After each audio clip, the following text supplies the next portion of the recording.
dipersembahkan oleh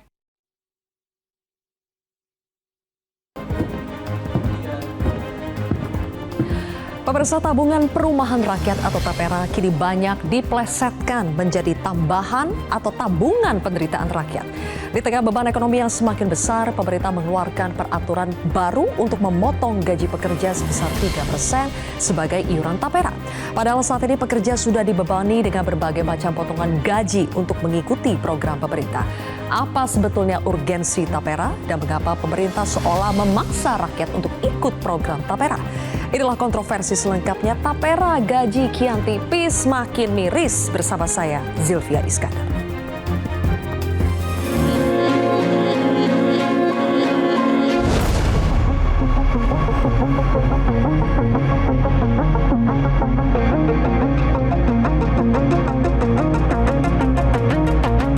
Kalau saya sih kurang setuju, semakin memberatkan. Kita sendiri sebagai karyawan swasta sudah banyak lumayan dipotong. Pungutan yang telah ditanggung pembagi kerja ini sudah sebesar 18,24 sampai 19,74%. Ya tentu kita ingin memanggil semua yang terkait untuk memberi penjelasan kepada DPR sekaligus pada masyarakat. TAPERA itu memang itu tabungan, bukan dipotong terus hilang. Tabungannya itu untuk mendapatkan bantuan untuk bangun rumahnya. Kita mengasihkan subsidi kepada masyarakat yang belum punya rumah, itu agak tidak fair. Karena kalau pemberian subsidi itu harus pemerintah yang memberikan. Biasa dalam kebijakan yang baru itu pasti masyarakat juga ikut berhitung, mampu atau nggak mampu, berat atau nggak berat. Baik pemirsa, untuk pembahasan sudah hadir 6 narasumber di studio Metro TV. Di sebelah kanan saya adalah Wakil Ketua Komisi 9 DPR RI fraksi Golkar, ada Bang Melki Lakalena. Selamat malam Bang Melki. Kemudian juga ada Komisioner Badan Pengelola atau BP TAPERA, Pak Heru Pudio Nugroho. Pak Heru, terima kasih sudah hadir. Berikutnya juga ada pakar properti Panagian Simanung Khalid. Pak Panagian, terima kasih sudah hadir. Di sebelah kiri saya adalah Presiden Konfederasi Serikat Pekerja Indonesia KSPI, Said Iqbal. Bang Said, selamat malam. Berikutnya juga ada Wakil Ketua Bidang Ketenagakerjaan Asosiasi Pengusaha Indonesia atau APindo, Pak Darwoto, selamat malam. Dan juga Sekretaris Jenderal Organisasi Pekerja Seluruh Indonesia atau OPSI, Pak Timbul Siregar. Pak Timbul, terima kasih sudah hadir di kontroversi. Bapak-bapak dan pemirsa, karena masih banyak yang gagal paham soal TAPERA ini, izinkan saya untuk mengulas sedikit soal TAPERA. Apa sebetulnya TAPERA itu? Saya akan tampilkan informasinya. Jadi TAPERA itu adalah program penyimpanan dana yang diperuntukkan untuk bisa membantu pembiayaan pembelian rumah atau bagi yang tidak bisa menerima manfaat dari TAPERA ini, nanti ketika sudah pensiun atau meninggal dunia maka dananya itu akan dikembalikan plus juga dengan hasil pemupukannya. Kemudian kita akan lihat berikutnya, siapa saja yang menjadi peserta TAPERA. Peserta TAPERA ada beragam, mulai dari pegawai negeri, kemudian pegawai swasta, sampai dengan WNA dengan lama kerja di Indonesia minimal 6 bulan. Berikutnya kita akan lihat syarat kepesertaannya, berusia minimal 20 tahun atau sudah menikah dan juga berpenghasilan minimal atau memiliki upah minimum. Kita akan lihat juga bagaimana besaran iuran dari TAPERA ini. Langsung saja ke besaran iuran, kita sudah tahu 3%. 3% itu tapi tidak semuanya ditanggung oleh pekerja. 2,5% ditanggung pekerja, 0,5% itu ditanggung oleh pemberi kerja. Kemudian juga, apa sih sebetulnya peruntukan dari dana TAPERA? Saya mengutip langsung kata-kata dari Pak Heru. Intinya konsepnya ini adalah gotong royong. Membantu peserta lain yang saat ini belum bisa memiliki rumah lewat iuran yang dipotong dari gaji peserta TAPERA setiap bulannya. Konsepnya adalah sederhananya ini berlandaskan gotong royong. Penerima manfaat TAPERA, tidak semua yang ikut membayar iuran TAPERA bisa merasakan manfaat dari TAPERA. Ada kelompok yang bisa merasakan, yaitu mereka yang berpenghasilan rendah, masyarakat berpenghasilan rendah atau istilahnya adalah MBR, yaitu mereka yang penghasilan maksimalnya itu 7 juta rupiah bagi yang belum kawin dan maksimal 8 juta rupiah bagi yang sudah menikah. Dan juga masyarakat yang belum memiliki rumah pribadi atau ini hanya untuk berlaku bagi mereka yang ingin punya rumah pertama atau merenovasi rumah pertama. Kita akan lihat juga fasilitas TAPERA, ini dia ada kredit pemilikan rumah KPR, kredit bangun rumah, kredit renovasi rumah dengan tenor panjangnya hingga 30 tahun nanti dan suku bunganya katanya sih di bawah suku bunga pasar. Pertanyaannya bagaimana dengan yang tidak bisa menerima manfaat kepemilikan rumah atau renovasi rumah? Tadi jawabannya sudah diberikan di awal bahwa nanti ketika sudah memasuki usia pensiun 58 tahun atau meninggal dunia, maka dananya ini akan dikembalikan plus dengan hasil pemupukannya. Hasil pemupukannya berapa nanti saya akan langsung tanya ke Pak Heru. Tapi sebelum itu Bapak-Bapak saya ingin langsung tanya ke Pak Timbul. Pak Timbul, benar tidak kalau tapera itu sekarang menjadi tambahan penderitaan rakyat? Ya, paling tidak gini, saya mau katakan semangat tapera bagus ya untuk mendorong masyarakat kita punya rumah.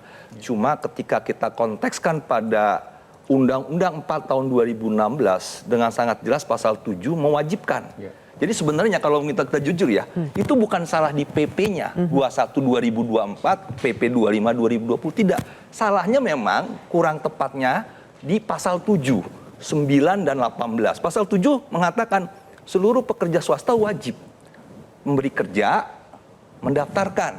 18-nya pemberi kerja membayarkan iuran. Nah, diturunkanlah dalam PP sehingga muncul di pasal 15 ayat 2 2,5% dari pekerja, 0,5% dari pengusaha. Nah, persoalannya gini, bahwa fasilitas atau akses pekerja untuk rumah itu sudah ada di PP 46 tahun 2015 yang namanya manfaat layanan tambahan perumahan. Pekerja swasta yang menjadi peserta JHT itu dikasih aksesnya.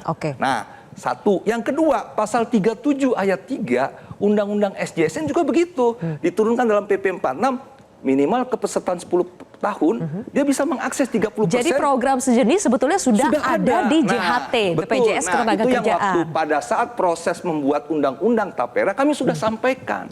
Kita ini punya tabungan sudah di JHT. Berarti ini tumbang tindih dong, overlapping. Nah, itu yang sudah kita ingatkan. Cuma kan mungkin pemerintah menganggap udahlah swasta ikut gotong royong yuk. Nah, sekarang pertanyaannya, memang di Undang-Undang Tapera disebut prinsip gotong royong. Persoalannya ketika kita bergotong royong, apa yang kita dapat? Nah, disebut tadi, kita belum tentu dapat manfaat untuk perumahannya. Kedua, tabungan yang kita taruh di BP Tapera tersebut, berapa imbal hasilnya? Itu kan belum tahu. Masih banyak yang belum jelas. Dengan sangat jelas, minimal sama dengan rata-rata suku bunga deposito bank pemerintah. Kalau kita perhatikan dari 2016 sampai 2023 itu antara 1 sampai 2% di atas rata-rata suku bunga deposito bank pemerintah. Sehingga jelas. Nah, ini kan persoalan sudah tidak dapat manfaat, uang yang kita taruh pun ala kadarnya mungkin. Jadi bisa menambah penderitaan rakyat, betul? Ya, nah berikutnya artinya gini, mau saya tambahkan lagi.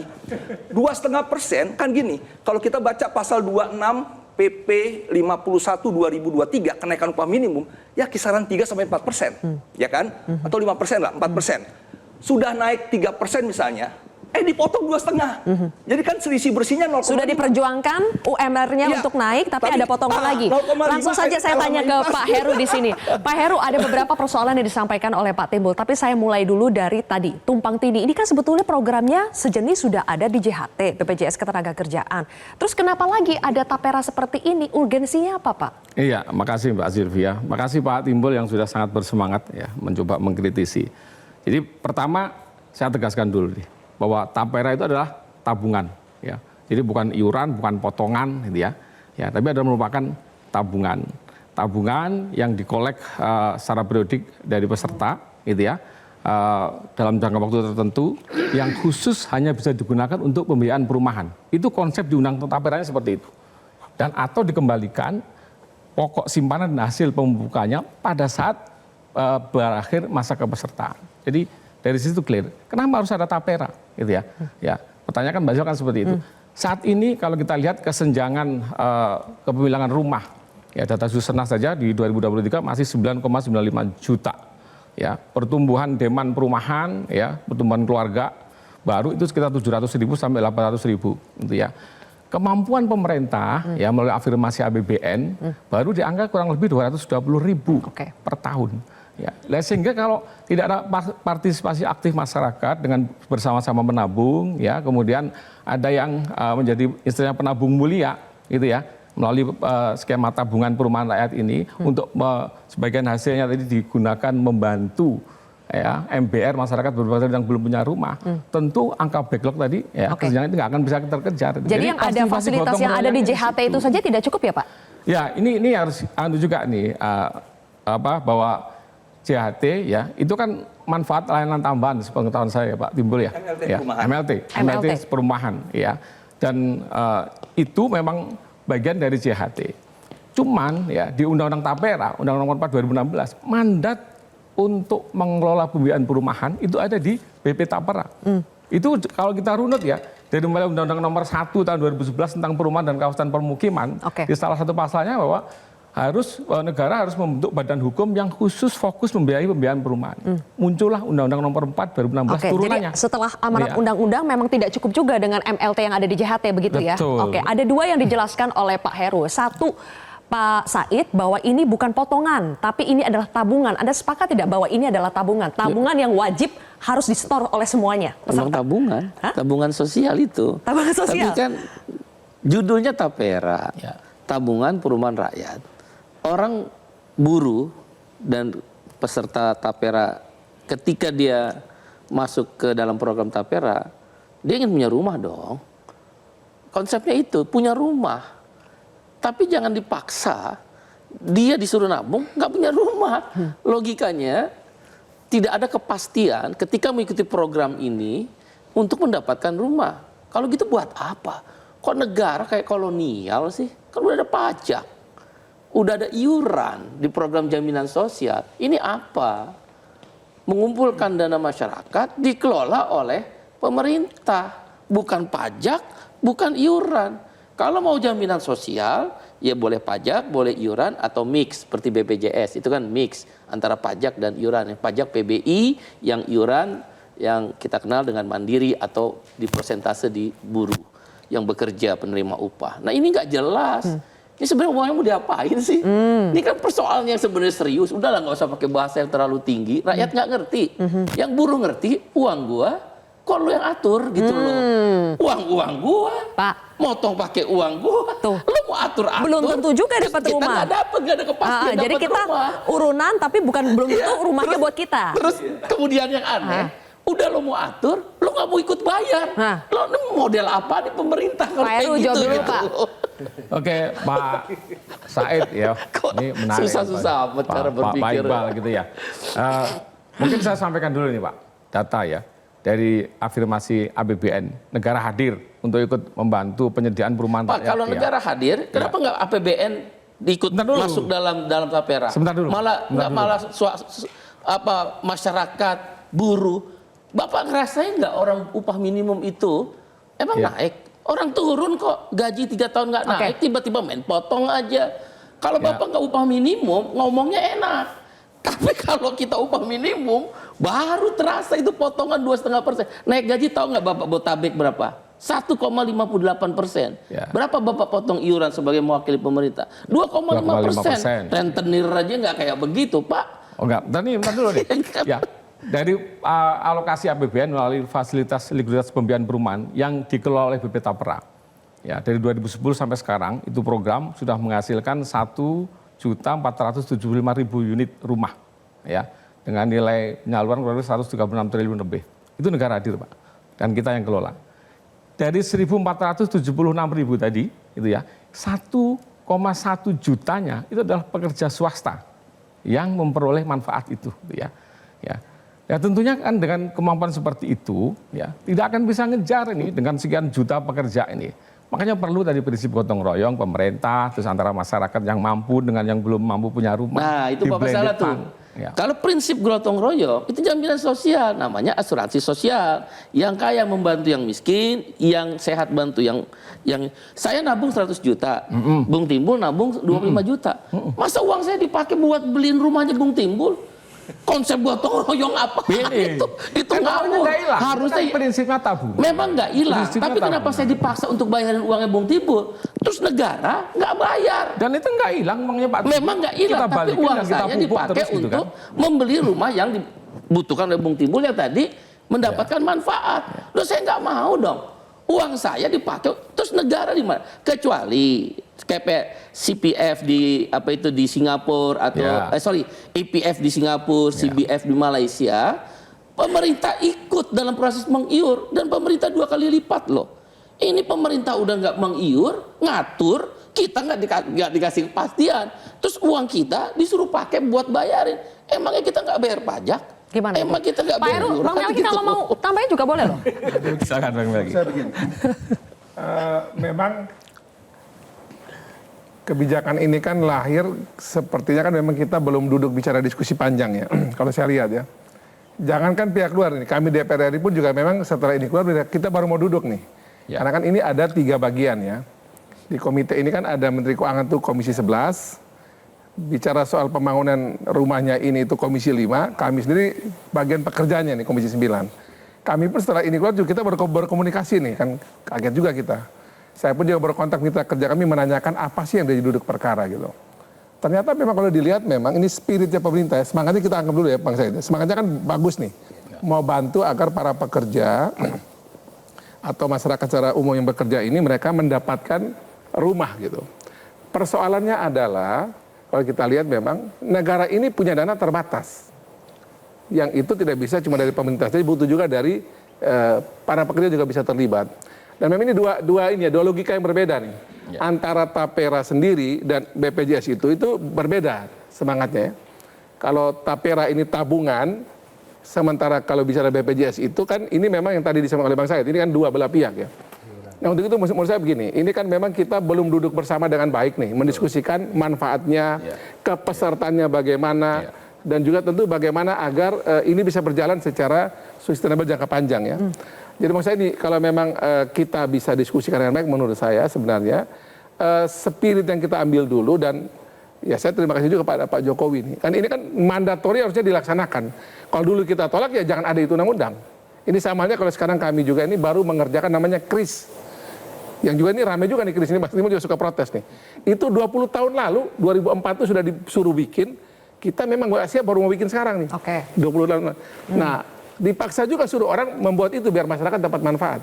Nah sama juga dengan Tapera ini menurut saya nih ya, ini maksudnya memang untuk buruh, untuk para pekerja secara umum ini, PNS dan non-PNS ini. Cuma memang mungkin karena belum terkomunikasi, karena kita belum duduk nih Bang Said. Kalau saya melihat itu ya, menduduk membagi. BPJS itu udah ada Pak, namanya tabungan sosial, JHT. Betul. JHT itu kan juga kalau sama. JHT ini, saya cek ya kepada teman-teman BPJS nih, kenapa ada manfaat tambahan yang di BPJS ini, JHT ini, kok kenapa para buruh atau para pekerja menggunakan tapi nggak jebol di perbankan gitu. Kan ini ada manfaat tadi itu. Dari total mungkin saya belum hitung berapa, karena saya sudah minta datanya, tapi dari yang diajukan kepada perbankan itu ternyata sebagian diterima, sebagian ditolak. Mau tahu nggak kenapa Bang? Ternyata tuh sebagian juga misalnya kena pinjol. Nah ini problem kita nih. Kalau di Tapera pun, ya kita punya kredit macet, dikasih gak Pak?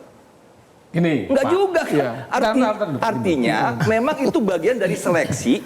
Kalau orang mau minjem rumah, yang begini-begini ya harus selesai dulu. Masa dipinjem motor kredit macet 5 gitu ya.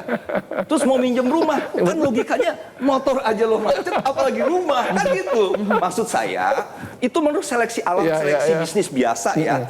Cuma kan masalahnya adalah bagaimana kita sudah punya ini. Sebenarnya Pak, 2000 sebelum disahkan kita udah ingatkan MLT perumahan itu sudah ada fasilitasnya untuk pekerja, nggak usah lagi. Nah, tinggal dibagi segmen. Bang Timur mengatakan bahwa PNS sendiri, swasta sendiri gitu. Iya, masyarakat ya ditambah. Taperum dulu kan untuk PNS, karena kan muncul tuh peserta mandiri. Boleh Tapi silakan. enggak juga. Saya baca di satu media Pak Eri dan Bang Melki ya. PNS yang dia udah pensiun ya, nggak punya rumah kok. Jadi maksudnya udah ikut tuh, berbagai program ini tidak menjamin juga orang punya rumah. Dijawab nanti ya, Pak Heru dan Bang Melki. Pak Painangan juga boleh nanti menanggapi. Kita harus jeda terlebih dahulu pemirsa. Kontroversi akan kembali sesaat lagi.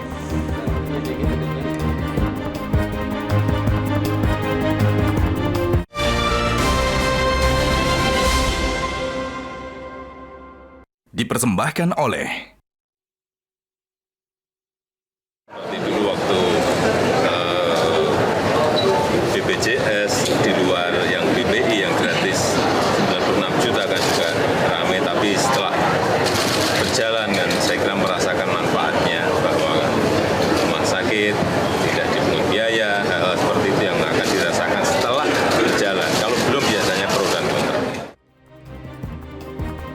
Dari program sebelumnya yang sudah ada, Pak Heru, seperti manfaat layanan tambahan yang ada di JHT, jaminan hari tua jam sostek, itu pun tidak menjamin orang bisa punya rumah karena banyak kriteria yang ternyata harus dipenuhi dari sisi perbankan.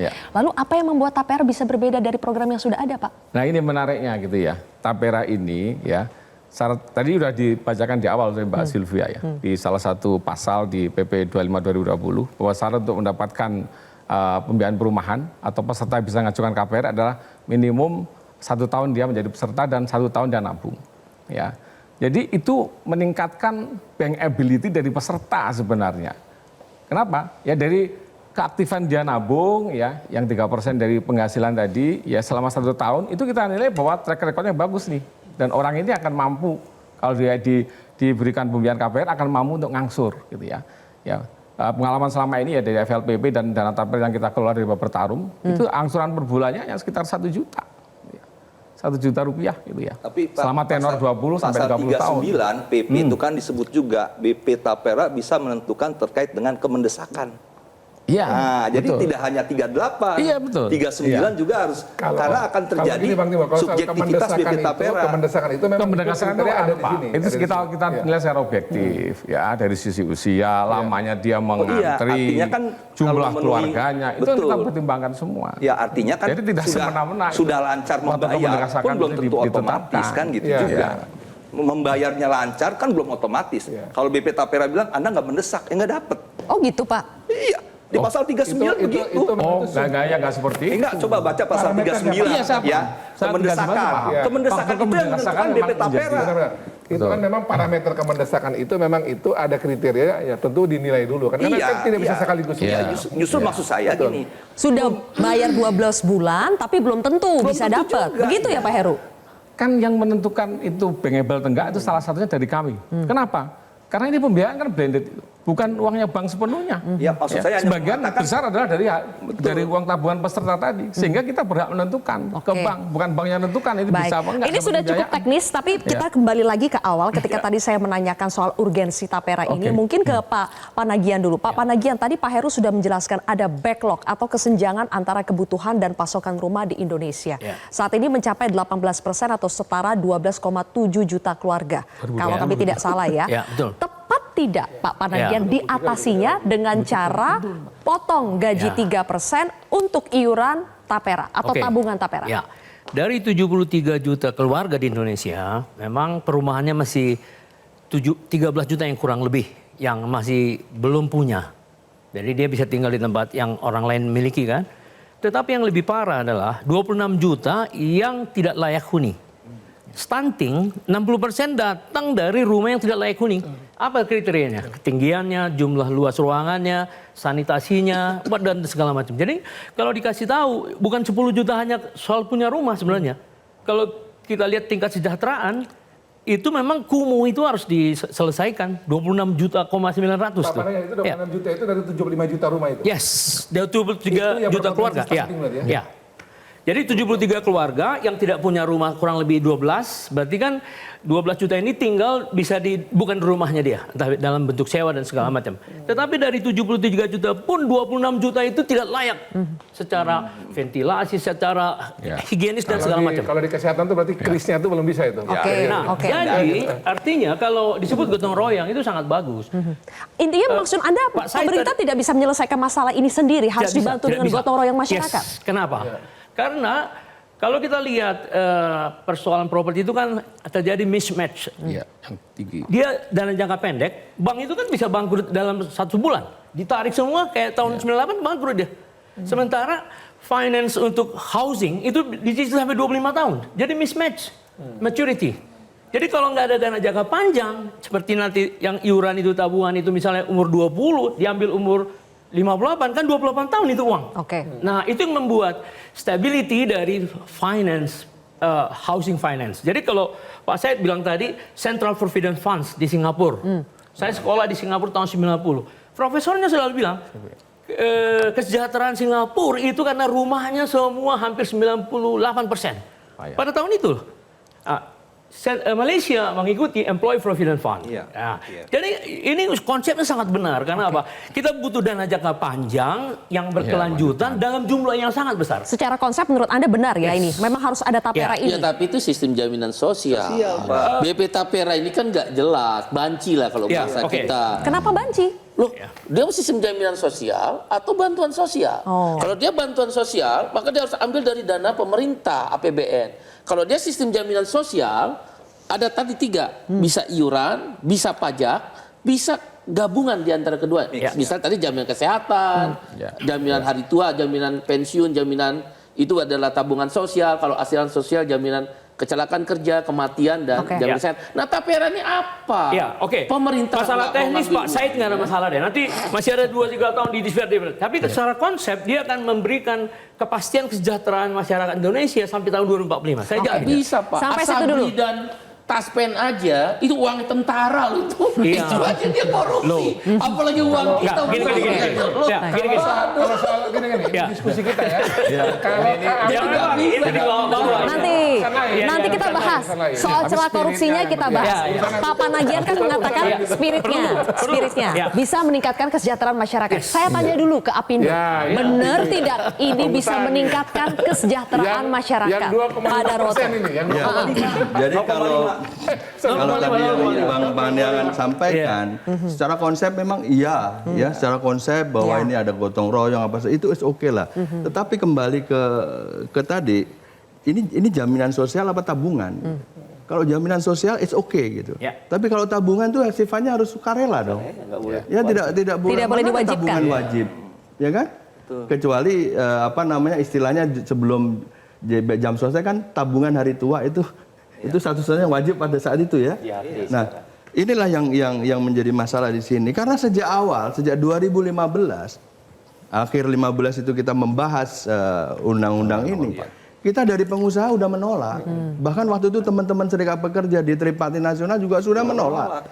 Ini nggak ada urgensinya dikeluarkan aturan tapera ini. Oke lah kalau untuk ASN, TNI, Polri silahkan saja. Tapi kalau untuk swasta, karena pada saat itu 2015 kan sedang mulai ada keluar yang namanya manfaat layanan tambahan itu.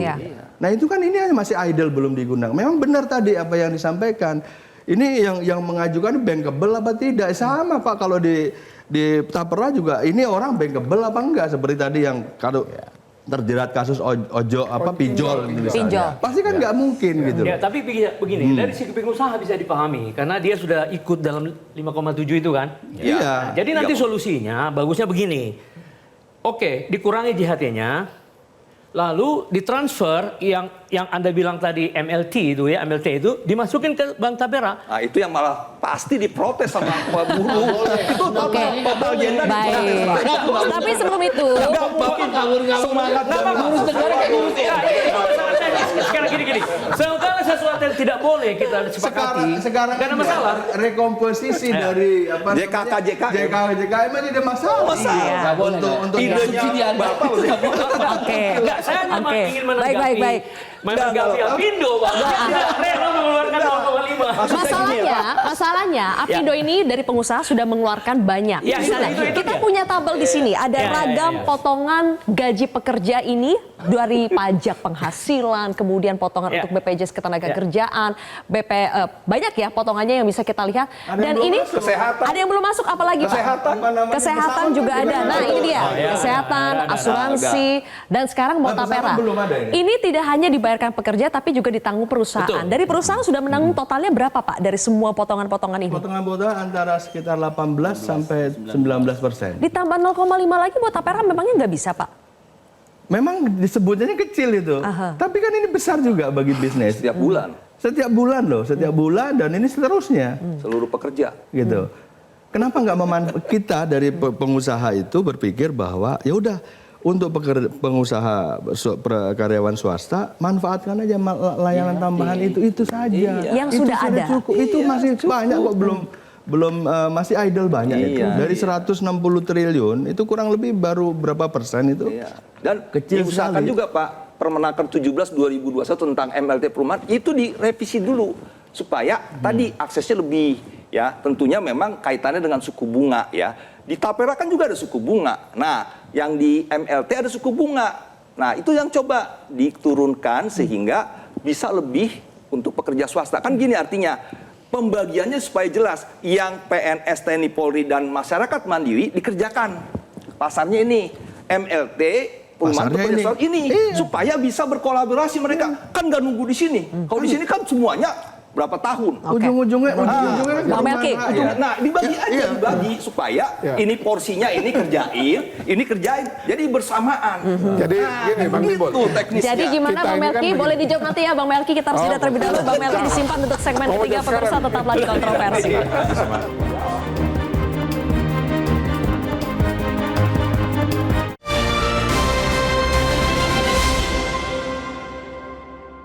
Dipersembahkan oleh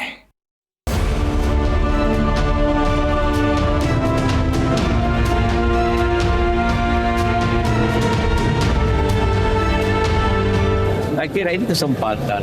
Siapapun perlu. Memang kalau sudah punya rumah ya ambil case-nya saya kembali. Ini sudah 5 tahun, sudah ganti pergantian para pengurus kan. Ini dimulai dengan sudah disetujui oleh Bapak Presiden. Jadi bukan hal hilang. Pemerintah mengeluarkan kebijakan yang membuat kebingungan masyarakat dan masyarakat lelah mendebatkan hal-hal yang belum jelas seperti ini. Sebetulnya menurut saya ini perlu dilakukan dikaji kembali.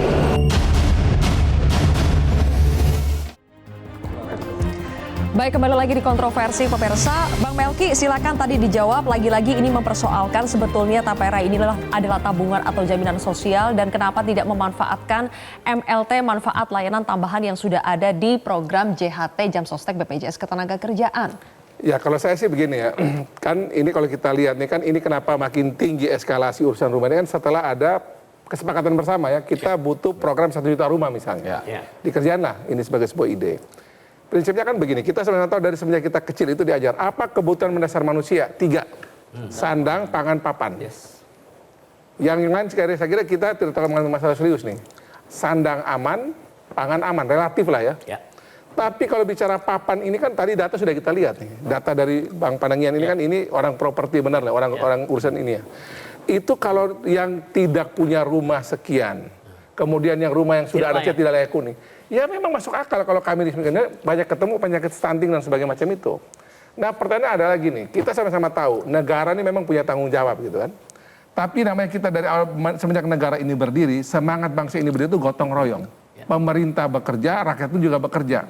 Dalam kaitan soal menyangkut perumahan rakyat ini sekarang adalah pemerintah sudah mencoba melakukan dengan cara, tadi saya cek di Pak Heru ya, ada 20 triliun per tahun yang dikeluarkan untuk membantu agar ini bisa deliver ke masyarakat yang memang membutuhkan ini, yang berpenghasilan rendah ini.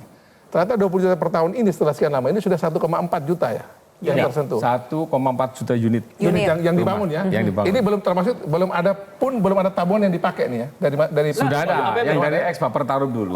Sudah ada 14.000 rumah yang kita berikan untuk dengan ASN, angka seperti ini saja kita sudah bisa 1,4 juta rumah gitu. Nah pertanyaan sekarang begini, ini juga nanti buat kita semua ya Bang Iqbal, ini kita juga bertanggung jawab nih, Bang Iqbal, kemudian Mas Timbul, kita sama-sama tahu ya, data menunjukkan bahwa masyarakat kita ini bukan cuma kelas pekerja nih, saya sampai di timur tuh saya suka keliling tuh. Makin dia hidupnya susah itu, dia makin berlari ke hal-hal yang kadang-kadang buat kita itu tidak produktif.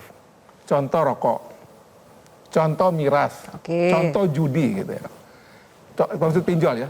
Nah pertanyaan adalah gitu, untuk uang model seperti itu duitnya kok kenapa bisa ada gitu. Nah justru yang ini yang itu untuk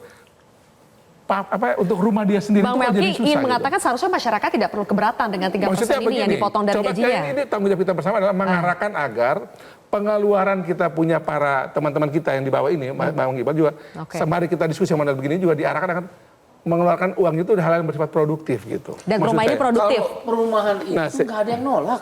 Diskusi dari awal dari melihat netizen dan di sosmed juga nggak ada yang nolak. Sandang pangan papan itu kita juga belajar dari SD. Yang kita tolak, kita lagi susah, uang upah minimum dipotong gitu loh. Dan kalau 20 triliun itu nggak ada pengumuman resmi pemerintah. Saya termasuk orang yang nggak percaya bahwa pemerintah udah menaruh uang 20 triliun setiap tahun. Baru saya Ya, diceritain. ini kan baru omong-omong. Omong-omong. Pak Heru. Oh, tadi kan saya tanya. Ayo. Karena pemerintah nggak pernah Realisasinya sudah ada. menjelaskan itu, dan kalau itu ada, kan harus membicarakan ke DPR. Dan DPR aja kagak ngerti. Bukan, gini. Gimana mau? Justru kan saya tanya di Pak Heru, karena saya kira begini ya, memang ini kita punya problem komunikasi atau sosialisasi ya. Kurang. Karena ternyata saya kan ini kan waktu kita off tadi kan saya tanya. Jadi ternyata pemerintah sudah menggelontorkan 20 triliun ya Pak tadi ya? Setiap tahun. Oke, kalau dalam tapera ini, kan tadi Bang Said sempat mengatakan, dalam tapera peran pemerintah mana? Yang disuruh iuran adalah masyarakat, sementara pemerintahnya nggak ikut iuran. Ini tadi 20 Gimana Pak? Ya tadi 20 triliun itu ya nanti akan dikelola bersama dengan dana yang dihimpun dari masyarakat yang berupa tabungan tadi. Ya, dengan tanpa merugikan, karena itu kemudian akan dikelola oleh manajer investasi, dan kita ini agak teknis nih ya, punya guideline bahwa minimal investasinya itu adalah ke surat berharga yang ratingnya Itu minimal A. 20 triliun di APBN. 20 triliun di APBN, Pak Said. Loh, Tiap gimana? tahun itu. Tiap tahun ya Anda Pak? bisa Tiap katakan tahun. 20 triliun dari APBN, itu kan kira-kira hampir 0,5% lah kalau APBN sekitar 3.000 triliunan lah ya.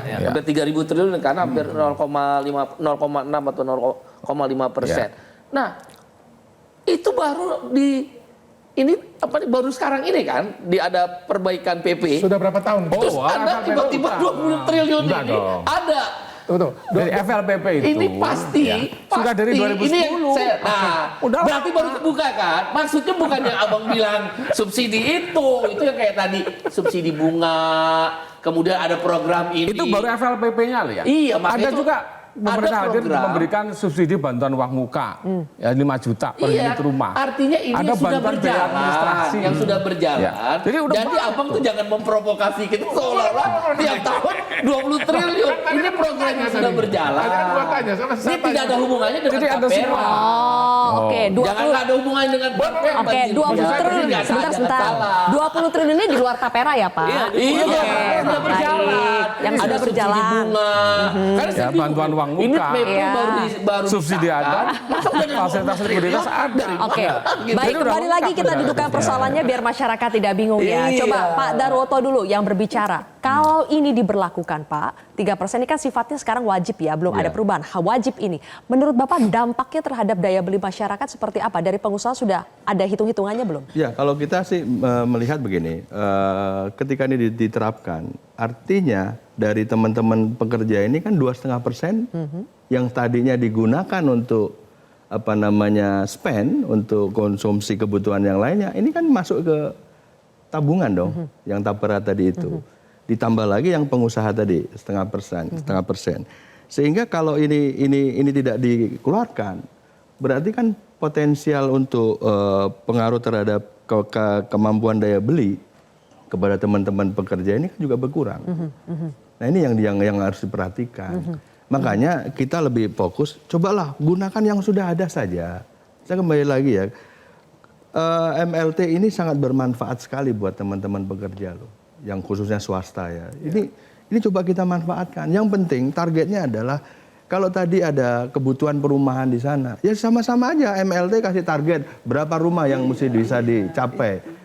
Ya kan, berapa nasabah terhadap perumahan ini yang mesti disasar. Sama-sama kerja aja gitu. MLT masih dikit Pak Darwoto. Kalau nggak keliru ya, baru 4.000-an unit rumah, baru 1,2. Nah iya, itu kan harus dicari deh. Pemanfaatan MLT belum optimal saya berarti. tambahin ya tentang daya beli. Yang dipersoalkan oleh kawan-kawan buruh adalah tentang potongan yang memberatkan. Memang itu larinya ke purchasing power.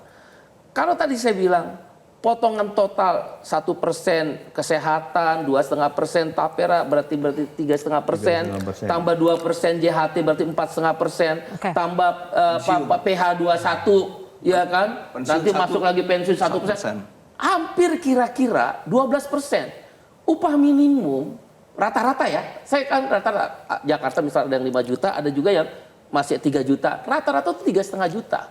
3,5 juta dipotong 12%, Pak.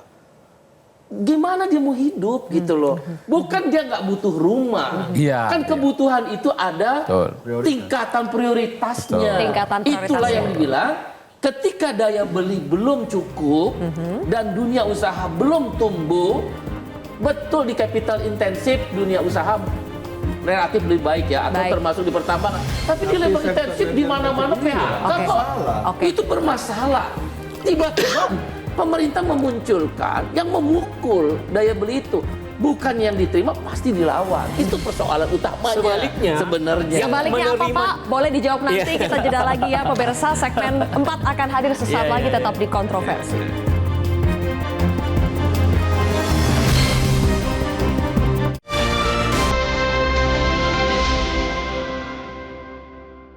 Dipersembahkan oleh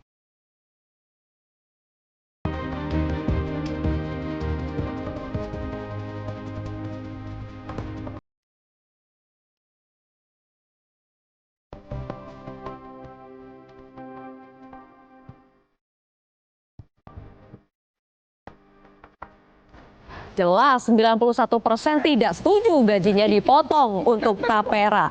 Ini mengkonfirmasi apa yang disampaikan Bang Timbul, Pak Daroto, dan juga Pak Said Iqbal bahwa bukan masalah perumahan ya, masyarakat memang butuh rumah, tapi gajinya itu yang dipotong yang menjadi masalah. Tadi Pak Panagian mau mengatakan apa? Sebaliknya apa? Solusinya apa? Mereka yang akan menerima manfaat ketika semua orang dari semua golongan masuk mengiur, manfaat yang akan diterima justru yang middle low income group, yang disebut MBR tadi di bawah 7 juta. Jadi kalau pejabat BI juga membayar, orang asing juga membayar, mereka dapat manfaat. Tapi secara jangka panjang kesejahteraan akan terlihat karena revolving dari uang itu terus makin membesar. Suku bunga pada suatu saat akan turun. Terjadi di Singapura dan Malaysia. Karena besarnya dana jangka panjang. Jadi kita harus berpikir jangka panjang ini ya, manfaatnya akan dirasakan jangka panjang. Iya, dana bank itu cuma 1 tahun ditarik. Apakah JHT juga bukan dana jangka panjang? Oh iya, saya katakan sampai saya katakan tadi bila perlu di diskon, dipotong. Karena apa? Kalau dia disentralisir, khusus dia untuk membangun rumah. Kalau dia di split seperti tadi. Ya makanya udah 30% disilahkan untuk membangun rumah. What happened? Tidak terjadi apa-apa. Enggak, maksud saya gini Pak, itu juga sudah disediakan, tinggal dimaksimalkan, nggak usah dipaksa. Nah maksudnya gini ya, usul konkretnya, Pak Melki dan kawan-kawan di DPR dan pemerintah, revisilah Undang-Undang 4 tahun 2016, khususnya pasal 7. Yang kata wajib, diberikan aja diganti dengan kata sukarela. Jadi pengusaha yang mau silahkan, yang nggak mau pakai MLT perumahan boleh. Itu impactnya nggak?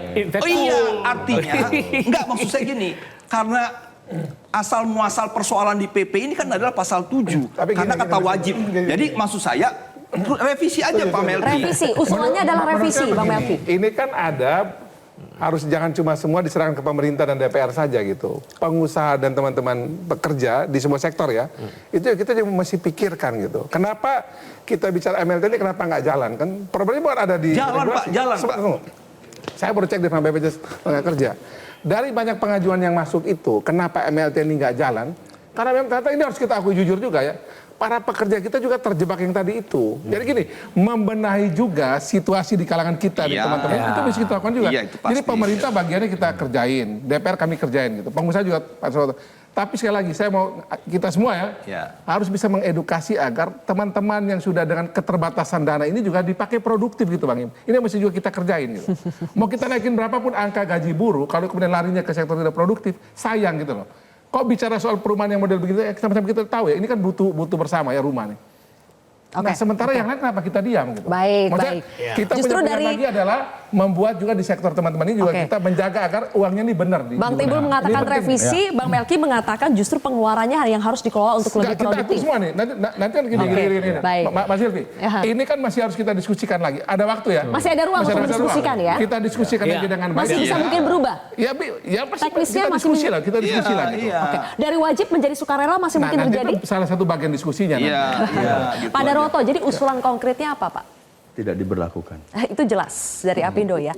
Tidak diberlakukan berarti memang harus direvisi secara undang-undang. Terus mau model revisi, mau tidak diberlakukan kan juga bisa juga. Dia maksudnya ya tidak mau rugi, 0,5 nggak mau. Kalau ternyata 3%-nya semuanya dibebankan kepada pekerja, tidak ada yang menjadi tanggung jawab pengusaha? Ya kita juga pengen pengusaha juga pekerjanya nggak mau berisik dong. Dia nggak perlu ditanya, sehingga tadi statement Bang Iqbal, kalau dibebankan ke semua, ya pasti larinya kemana udah tahu. Pemerintah taruh tenang, jangan dari sisi pemerintah, pengusaha semua kan ingin agar kan rakyat dalam hal ini teman-teman pekerja kita ini kan dapat rumah yang baik. Iya. Soal nanti bagaimana semua berbagi di situ kita diskusi.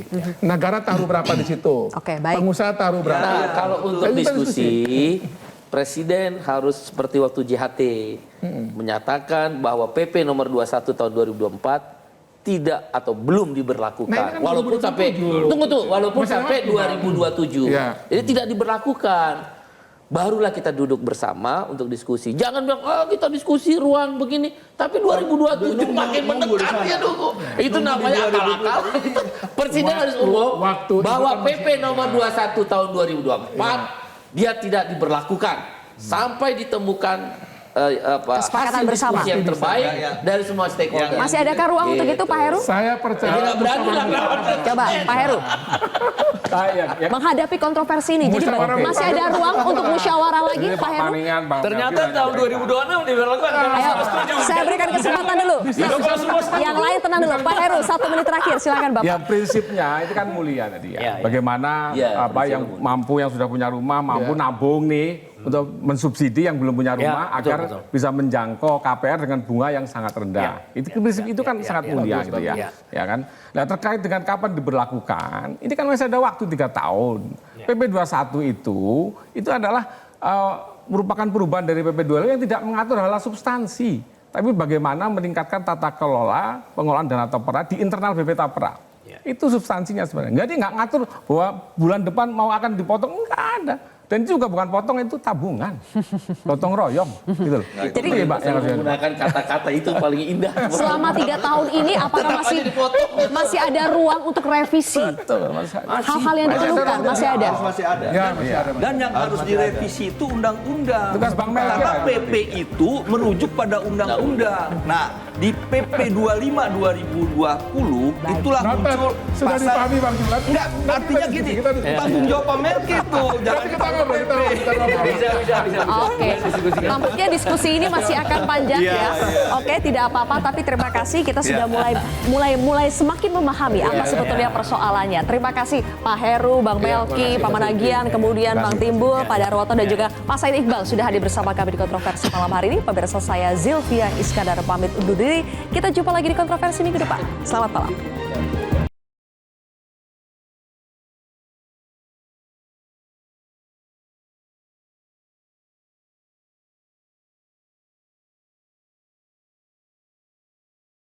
Jelajahi cara baru mendapatkan informasi. Download Metro TV Extend sekarang.